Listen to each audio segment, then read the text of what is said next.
On vient de battre à nouveau un triste record. En décembre 2018, il y avait plus de 71 000 personnes incarcérées dans les maisons d'arrêt et prisons françaises, dont plus de 20 000 en attente de jugement, soit près d'un tiers de cette population carcérale, ce qui est énorme. Mais je crois qu'on peut dire que le constat n'a jamais été aussi alarmant. Tant que nos gouvernants n'auront pas le courage de prendre de véritables mesures, et ces véritables mesures, il n'y en a pas 36 000, c'est simplement appliquer le principe qui est pourtant dans la loi, selon lequel la prison doit être le dernier recours.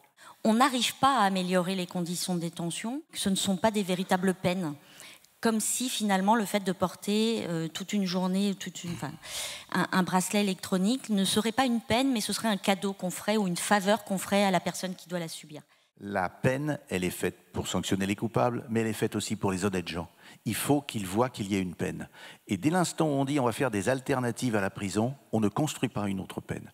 J'ai été député pendant 10 ans et lorsqu'on a mis en place la réforme Taubira, on a construit la contrainte pénale, de façon à ce qu'on puisse dire il y a la prison, il y a une peine de contrainte qui est une peine, qui est une véritable peine, en ce sens qu'elle crée des obligations, une contrainte qui pèse.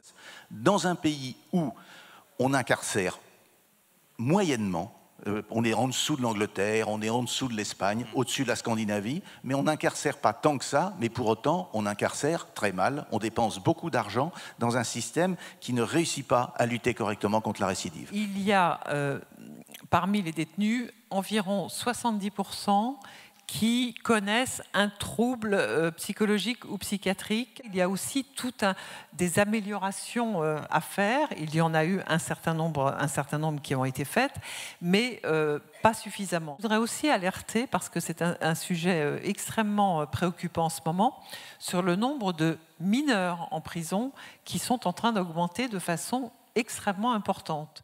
100 € par jour, par personne détenue en moyenne. C'est le coût d'une place de prison par jour, par prisonnier. C'est tout un milieu où l'égalité n'existe pas. Alors, il y a bien sûr des éducateurs, des conseillers de probation qui essayent de faire leur travail, mais tout cela est tellement énorme que ça ne peut pas compenser.